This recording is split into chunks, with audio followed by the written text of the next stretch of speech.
삶은 내 안으로 떠나는 여행이다. 누구나 살면서 힘겨운 시기를 보낸다.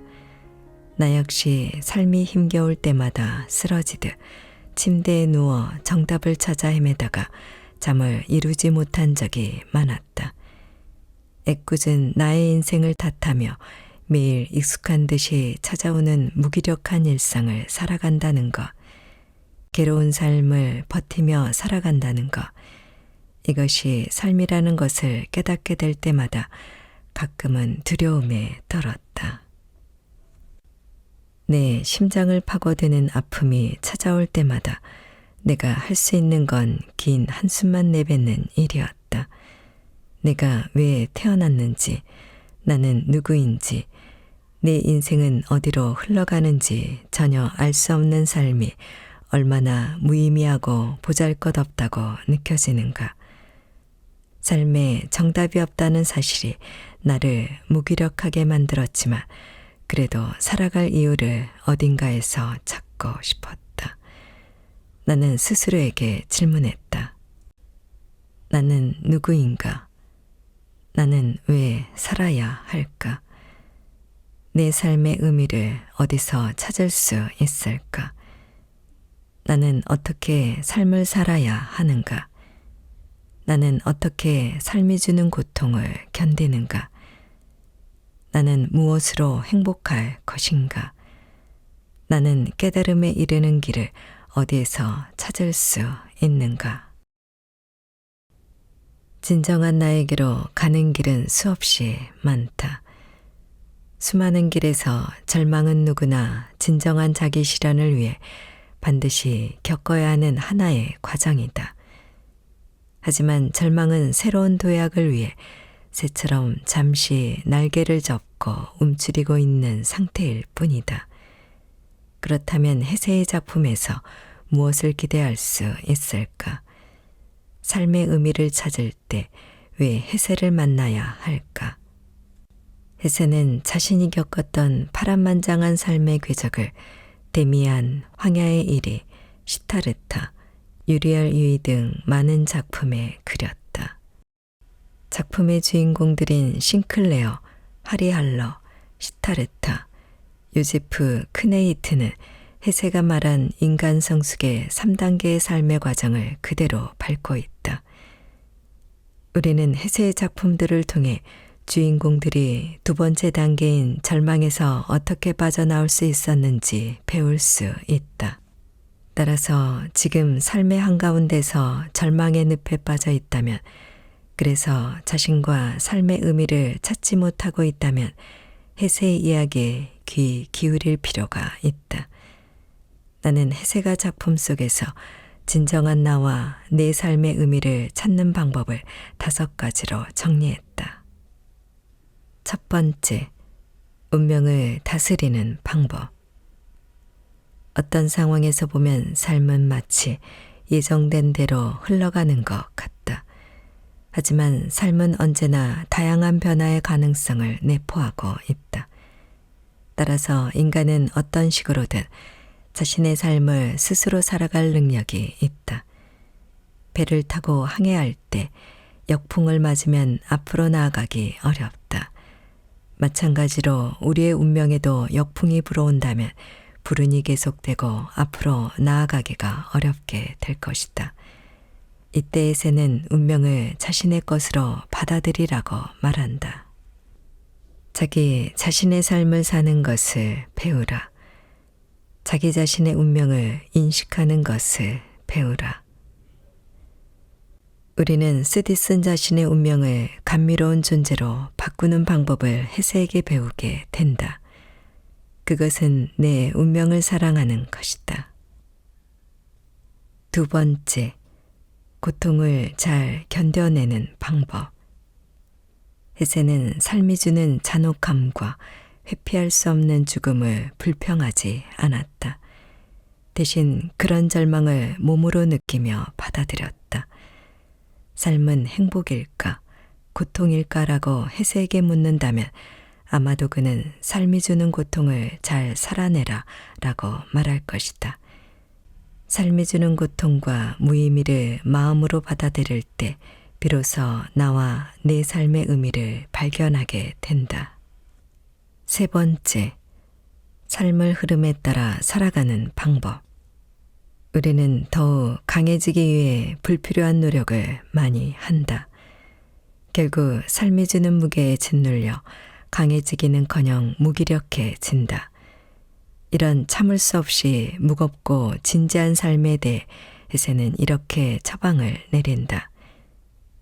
때로는 삶이 흘러가는 대로 놓아두는 편이 좋을 때도 있다. 우리가 불행하다고 느끼는 이유는 너무 많은 것에 집착하고 연연하기 때문이다. 모든 집착은 고통의 원인이다. 인생은 흐르는 강물과 같아서 우리가 머물 곳도 애써 해야 할 일도 애써 가야 할 곳도 없다. 헤세는 삶을 흘러가는 대로 놓아두면 무엇이든 할 수 있고 어디로든 갈 수 있다고 믿었다. 급변하는 시대적 흐름 속에서 현대인의 삶은 매우 복잡하고 정신없이 돌아간다. 이럴 때 삶이 주는 짐을 내려놓아야 인생이라는 여행을 즐길 수 있다. 네 번째, 삶을 더 행복하고 명랑하게 만드는 방법. 헤세에게 행복은 외부가 아닌 마음속에 있는 존재였다. 그는 완전한 행복은 머지않아 먼지처럼 사라져버릴 부와 명예 같은 것에 있지 않고 소소한 기쁨을 주는 것에 있다고 알려준다. 다섯 번째, 단 한 번뿐인 삶을 제대로 여행하는 방법. 헤세는 우리에게 진정한 나 자신에게로 가는 길 위에서 다시 한 걸음 내딛는 법을 알려준다. 삶이란 내가 나에게 도달하기 위해 내딛는 발걸음이다. 그래서 헤세는 이렇게 말한다. 인생에 대해 이야기할 때 내가 관심을 두는 것은 오직 발걸음이다. 자기 자신이 되어가는 인생의 여정에서 중요한 것은 한 걸음 한 걸음 내딛는 발걸음이다. 이때 한 곳에 너무 오랫동안 머무르지 않고 새로운 곳을 향해 발걸음을 내딛어야 한다. 그래서 헤세는 마법처럼 멋진 모든 휴식처, 천국, 행복의 섬을 아주 멀리하라고 말한다. 어느 곳을 향하든 우연한 발걸음이란 없다. 나를 내가 간절히 원하는 것으로 인도하는 힘은 바로 내 안에 잠들어 있다. 당시의 나를 흔히들 말하는 대로 우연에 의해 특이한 도피처를 찾아냈다. 그러나 그런 우연이란 존재하지 않는다. 무언가를 절실하게 필요로 하는 사람이 자신에게 정말로 필요한 것을 찾아내면 그것은 우리에게 주어진 우연이 아니라 그 자신이 그 자신의 욕구와 필요가 그를 그곳으로 인도한 것이다. 데미안, 삶은 진정한 자기를 만들어가는 과정이다. 그리고 삶은 오래되고 익숙한 나를 떠나 다시 자기 안으로 되돌아오는 여행이다. 그러니 너무 많은 짐은 필요 없다. 무거워진 나를 버리고 다시 나에게로 떠나는 여행을 준비하자. 삶이 어둡고 힘들어도 욕하지 마라. 사람들이 사는 모습은 저마다 다르다. 어떤 사람은 난관에 부딪혀도 도전하는가 하면 어떤 사람은 현실에 안주하고 만다. 또 어떤 사람은 실패해도 아랑곳하지 않고 삶에 몰입하는가 하면 어떤 사람은 실패를 극복하려 하지 않고 바로 포기한다. 내 인생은 무엇 하나 제대로 되는 게 없어. 내 인생은 뒤죽박죽이야. 난 재능이 한 가지도 없어. 상황이 점점 나빠지고 있어. 나는 뭘 하기에 너무 나이가 많아. 난 사랑 같은 건 받을 자격이 없어. 난 가장 운이 나쁜 사람이야. 이렇게 노력해봐야 아무 소용이 없어. 누구나 의기소침해 이런 말들을 내뱉어 본 적이 있을 것이다. 하는 일이 진척되지 않아 아무것도 하기 싫은 때가 있다. 몇 달씩 번아웃 증후군에 시달리거나 무기력증과 우울증을 호소하기도 한다. 하지만 더 나은 삶을 꿈꾸지 않는 사람이 어디 있겠는가. 답답한 현실에 처해 있는 사람은 비관적으로 생각하고 말할 수밖에 없다. 어쩔 수 없는 운명에 흔들리지 마라. 원래 인생이란 좋은 것도 나쁜 것도 아닌 그냥 그런 것이다. 인생이란 누구에게나 예외 없이 무료하고 하찮고 사소한 것들로 채워져 있다. 아무런 위안도 받지 못한 채 판에 박힌 일상을 어렵지 않게 이어간다. 그래서 해세는 이렇게 묻는다. 인간은 도대체 무엇을 위해 아침에 일어나고 밥을 먹고 물을 마시고 다시 잠자리에 드는 걸까? 인생의 첫 발을 내딛던 지난 날을 되뇌어 보면 얼마나 가슴 떨리는 뜨거운 열정으로 시작했던가. 그런데 삶에는 혼자 힘으로는 도저히 감당할 수 없는 일들이 존재한다. 그곳에는 좌절과 낭망, 절망과 체념이라는 늪이 존재한다.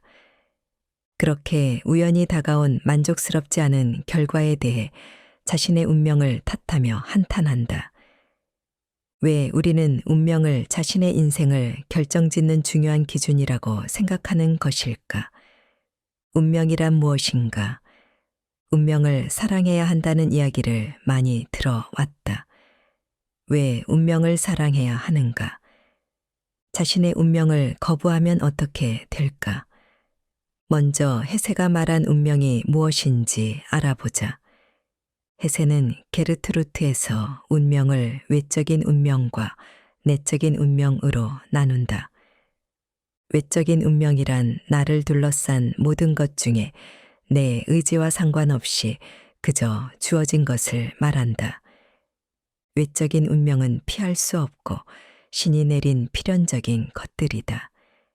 예를 들어 태어난 나라, 태어난 날, 태어난 곳, 가족, 성별, 과거와 미래, 좋지 않은 경기, 바이러스의 유행, 자연재해, 사건, 사고 등.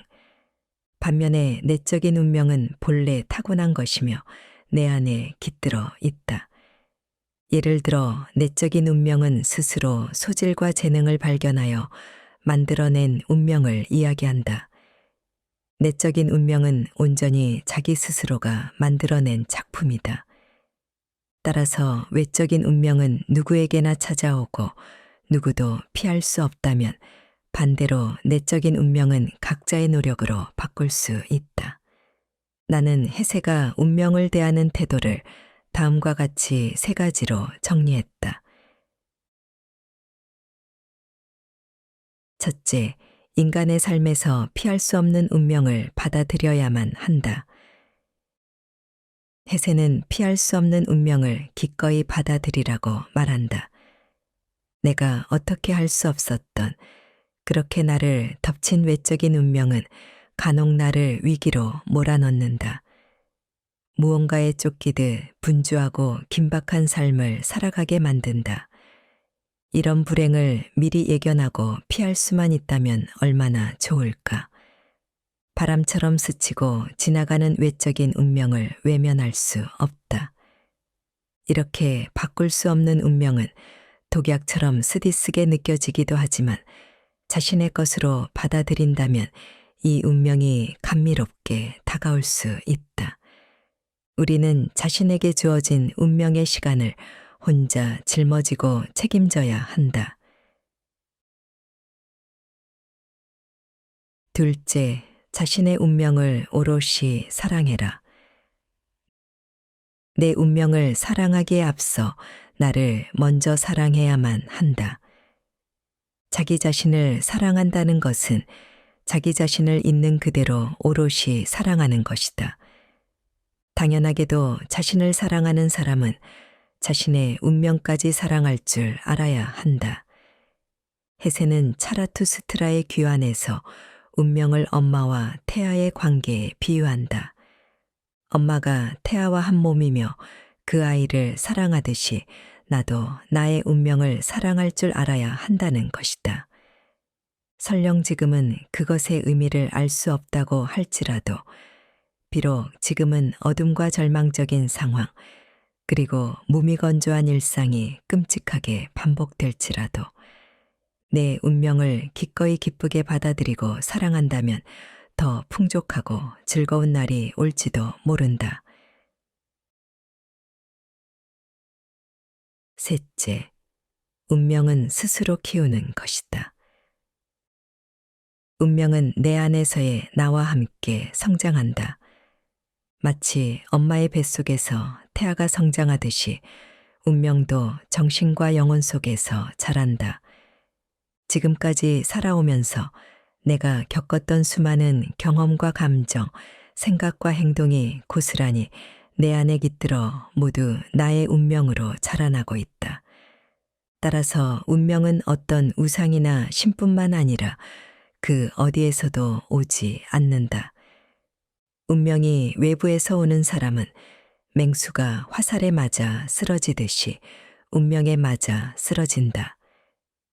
운명이 내부와 자신의 가장 고귀한 데서 오는 사람은 운명으로 강해지며 신과 같이 된다. 내적인 운명은 아직 정해지지 않은 무한한 잠재력이다. 그곳은 무한한 가능성을 탑재하고 있다. 따라서 자기 자신에게로 이르는 길은 자신의 운명을 스스로 찾아내고 그 운명을 만들어 가는 것이다. 자기 실현이란 내 안에 잠들어 있는 잠재력을 흔들어 일깨우는 과정이다. 싱클레어는 자유로운 삶을 살았다. 교회의 낡은 집에서 조용하고 아름답게 지냈다. 그의 책상 위에는 니체의 책이 몇 권 놓여 있었다. 그는 니체와 함께 살았다. 그는 니체의 고독한 영혼을 느꼈고 니체의 운명을 감지하며 함께 괴로워했다. 니체처럼 엄격하게 자신의 길을 갔던 사람이 존재했다는 사실에 싱클레어는 무척 행복했다. 어느 늦은 저녁에 한가롭게 시내를 산책하던 싱클레어는 데미안을 운명처럼 마주친다. 다시 만난 데미안은 싱클레어에게 지금 카인의 표지가 더 뚜렷해졌다고 말한다. 여기서 카인의 표지는 자신의 운명을 사랑하고 온전한 자기 자신에 이르는 길의 소중함을 깨달은 각성한 자를 상징한다.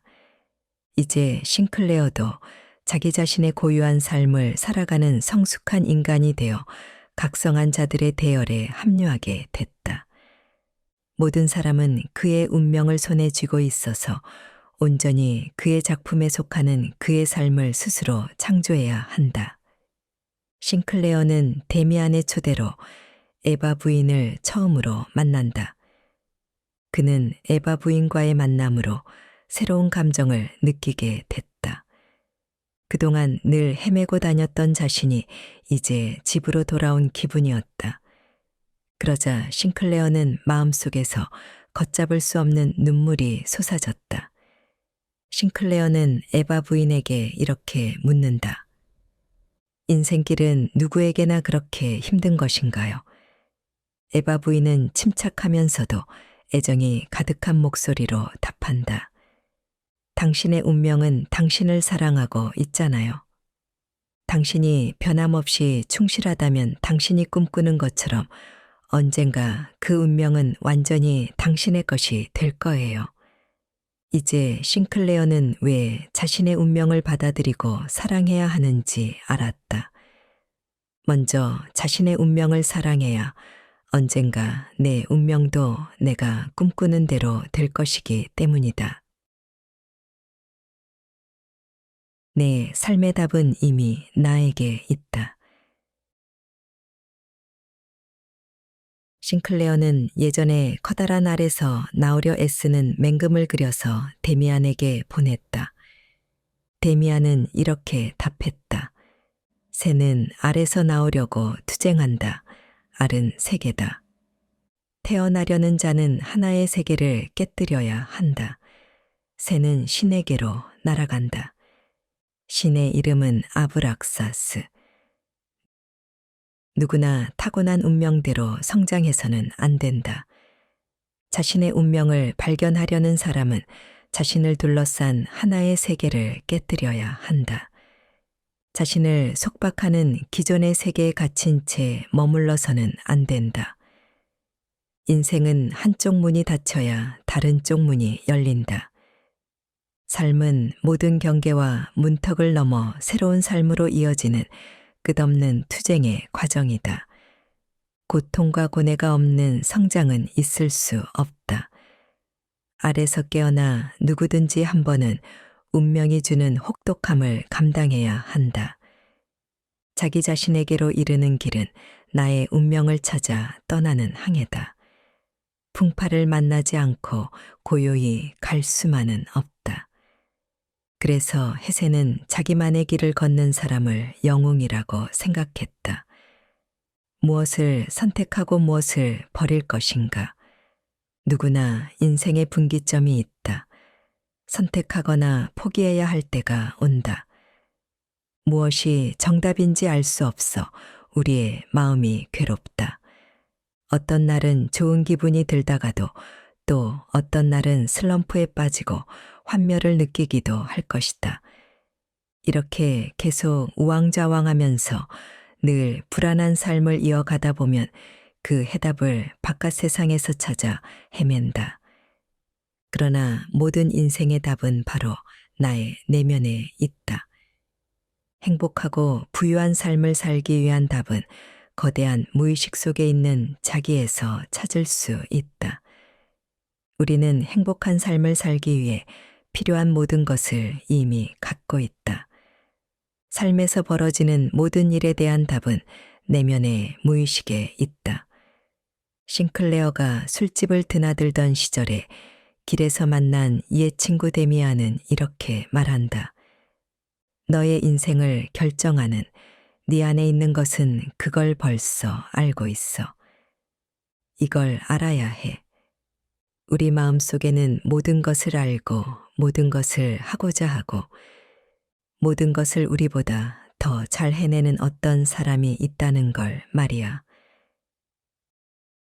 데미안은 싱클레어에게 삶의 고난이 닥쳐 불안하거나 두려울 때 자기를 불러도 이제는 달려올 수 없다고 말한다. 데미안은 그럴 때마다 자신의 내부에 귀 기울여 보라는 마지막 말을 남기고 싱클레어 곁을 떠난다. 싱클레어는 스스로 문제를 해결할 수 있는 개성 있는 영혼으로 다시 태어난다. 이따금 자기 자신 속으로 내려가 그 검은 거울 위로 몸을 굽히기만 하면 그의 친구이자 인도자인 데미안과 완전히 닮아 있는 자기 자신의 모습을 볼 수 있다. 이제 싱클레어는 그 어떤 괴로움이 닥쳐와도 두려워할 필요가 없게 됐다. 항상 또 다른 나인 데미안이 자신 안에 존재하고 있기 때문이다. 아모르 파티. 독일의 철학자 프리드리 니체의 말이다. 네 운명을 사랑하라는 의미를 가진 이 문장은 오랜 세월이 지난 지금까지도 유의미한 말이다. 아무리 강조해도 지나치지 않다. 지금 당장 1분 후에도 어떤 일이 일어날지 알 수 없을 만큼 인간의 삶은 불확실하다. 죽고 싶을 정도로 삶에 지쳐 잠시 멈춰 서 있을 수도 있고 삶의 바닥까지 몇 번이라도 내려갈 수도 있다. 하지만 괴롭다고 해서 절대로 내 삶을 포기할 수 없다. 괴롭더라도 앞으로 계속 나아가야만 한다. 괴롭고 불확실한 삶은 내가 이미 계획했던 진정한 삶을 찾아가는 과정이며 이는 곧 나의 인생이자 나의 운명이다. 내 안에는 지금까지 나의 인생을 이끌어왔고 앞으로도 나를 지탱해 줄 믿음직한 능력을 소유한 존재가 있다. 바로 자기다. 삶의 가혹한 운명에 맞서려면 내면에 잠들어 있는 거인인 자기를 깨워야만 한다. 삶이 아무리 더덥고 잔혹하더라도 내가 할 수 있는 유일한 일은 내게 주어진 운명을 사랑하는 것이다. 그럴 때 운명이 나를 위해 준비해 놓은 멋진 선물을 받게 될 것이다. 내 운명은 내 힘으로 거둬들인 것이다. 그러므로 내 운명을 온전히 사랑하라.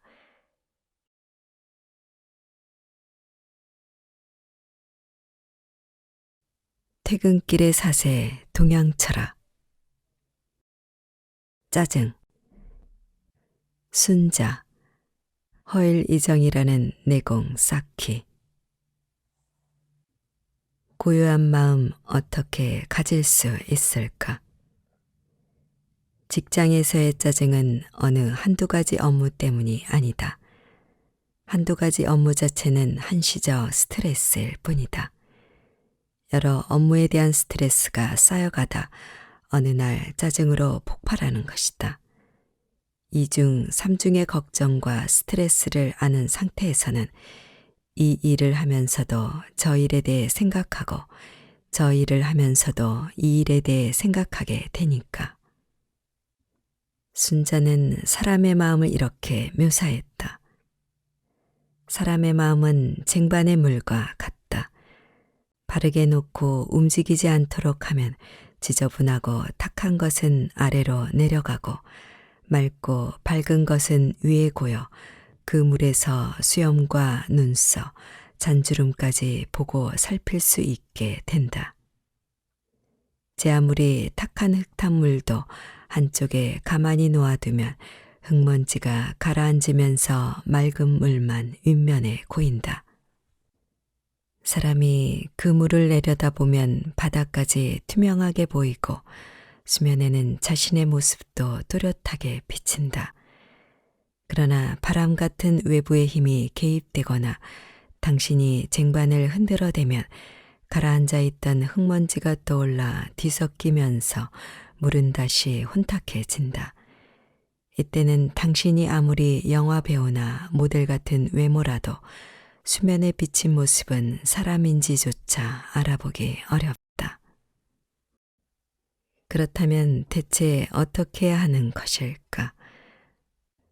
순자의 철학은 오늘도 휴게실에서 짜증과 혼란을 토로하고 있을 누군가에게 고요한 수면 같은 마음을 유지하는 가르침을 전한다.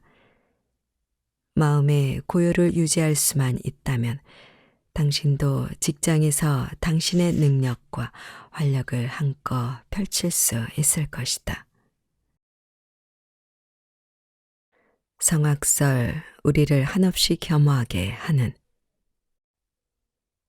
순자라고 하면 그 맹자를 디스하고 성악설을 주장했던 하고 말할지도 모르겠다.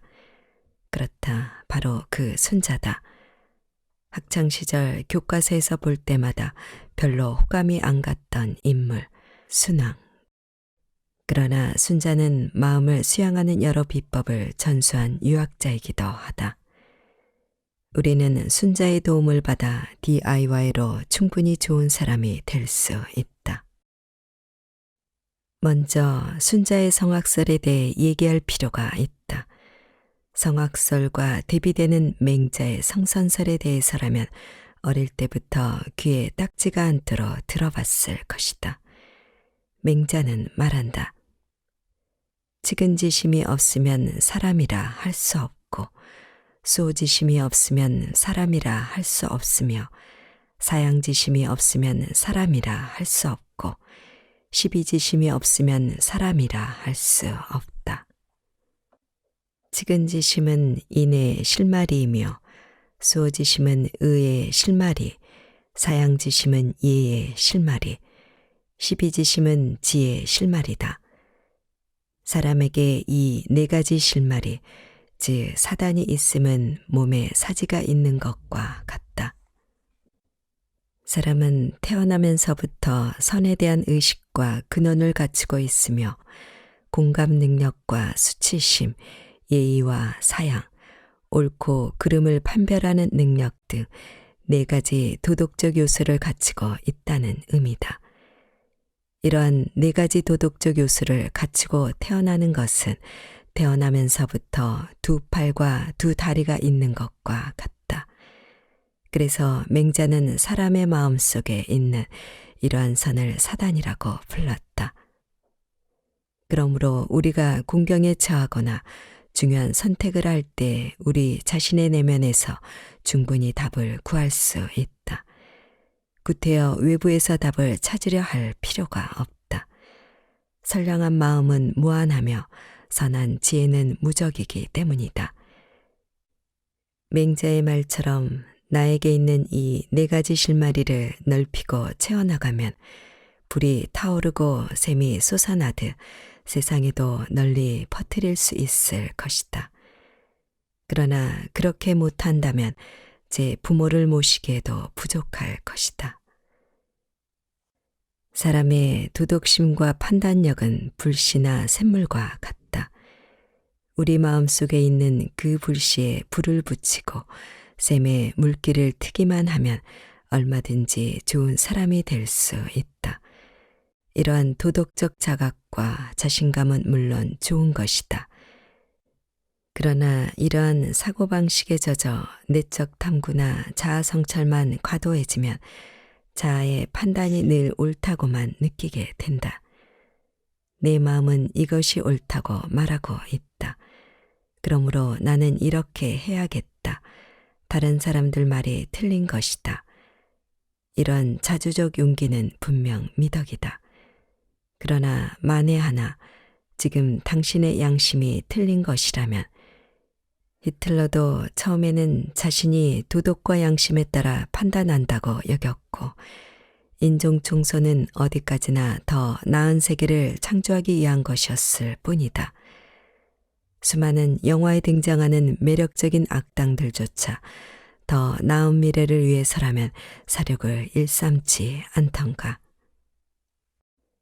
순자는 바로 이런 자기 맹신이야말로 위험한 것이라고 생각했다. 그래서 사람의 본성에는 원래부터 예와 의가 갖추어져 있지 않다. 그러므로 부지런히 배워서 갖추어야 한다고 주장한다. 우리는 태어나면서부터 도덕과 예의를 갖추고 있지 않으므로 부모와 스승에게서 배우고 법의 통제와 교화가 있어야만 좋은 사람이 될 수 있다는 것이다.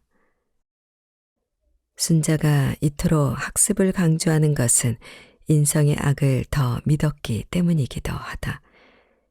인성이란 이토록 악함으로 사람은 겸손하고 또 겸손해야 하며 자신의 내면을 전적으로 신뢰하지 말고 외부에서 도움과 협조를 구해야 한다고 생각했던 것이다. 혼란을 인정해야 혼란에서 빠져나올 수 있다. 순자는 사람이 선천적으로 도도 예의를 모른다고 생각했다. 내가 유일하게 알고 있는 것은 진리에 대해 아무것도 모르고 있다는 사실뿐이라고 했던 소크라테스의 명언을 떠오르게 한다. 이것이 겸손이 아니라면 무엇이 겸손일까? 순자는 우리가 삶의 위대한 항로에서 공경을 맞닥뜨릴 때 중요한 것은 우리의 마음이 도를 아는 것이라고 생각했다. 그렇다면 도는 어떻게 해야 알 수 있는가? 순자는 말한다. 사람은 무엇으로 도를 아는가? 마음으로 안다.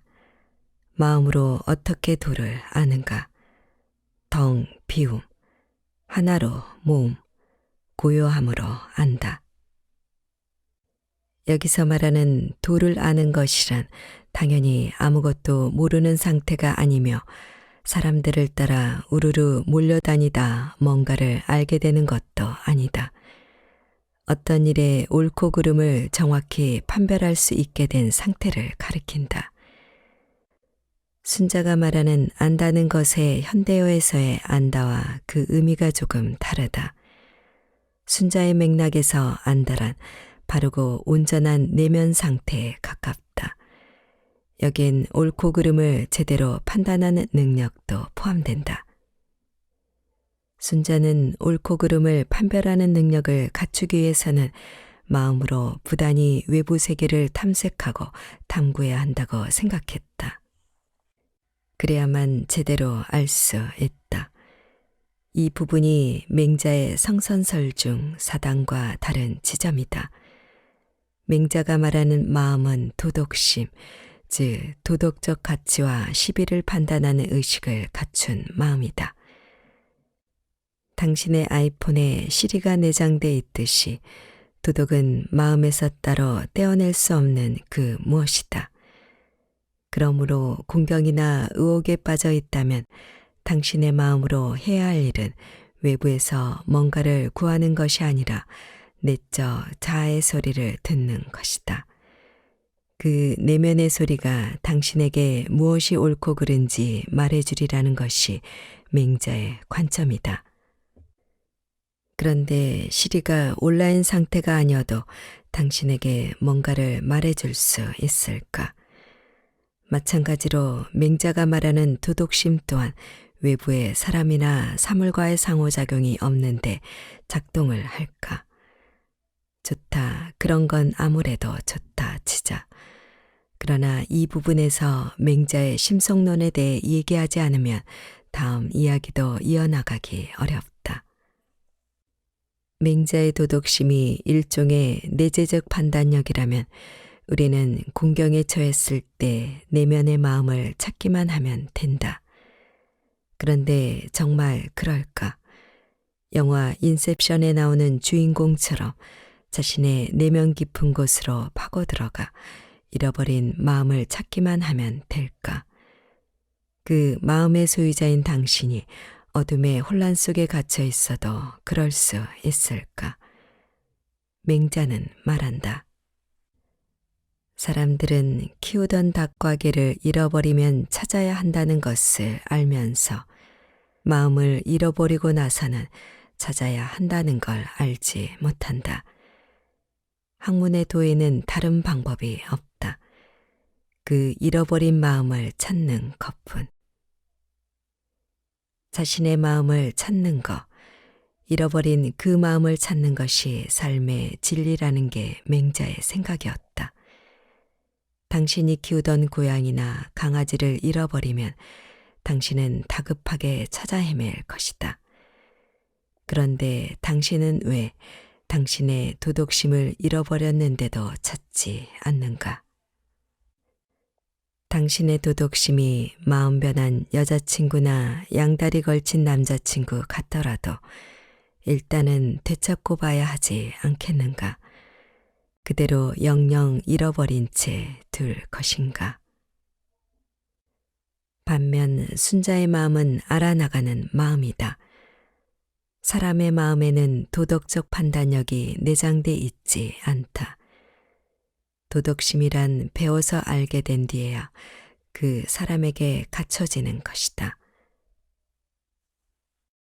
아직은 배움을 통해 도덕의식과 판단력을 내장하지 않은 상태라면 마음이 도를 알지 못하면 도를 따르지 못하거나 도에 어긋나는 것을 따르게 된다. 당신의 마음은 아직 무엇이 맞고 무엇이 틀린지 알지 못한다.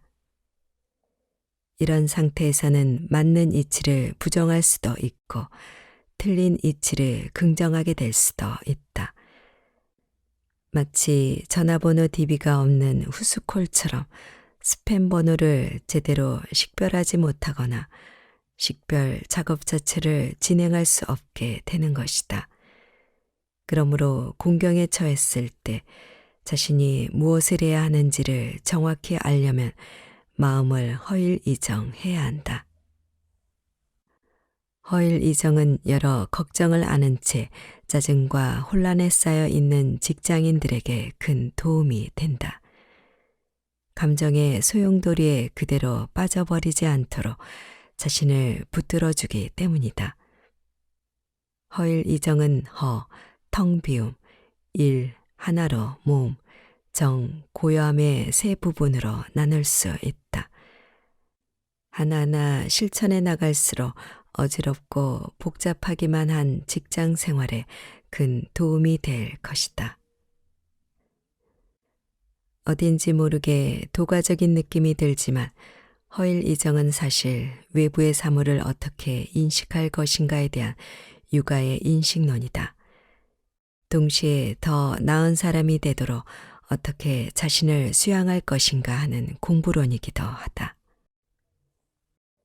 대만대학교 철학과의 사토마사 유키 교수는 원래 순자의 학문은 임금에게 어떻게 하면 전하를 왕도와 패도로 다스릴 수 있는지에 대해 제안하는 제왕학이었다고 말한다.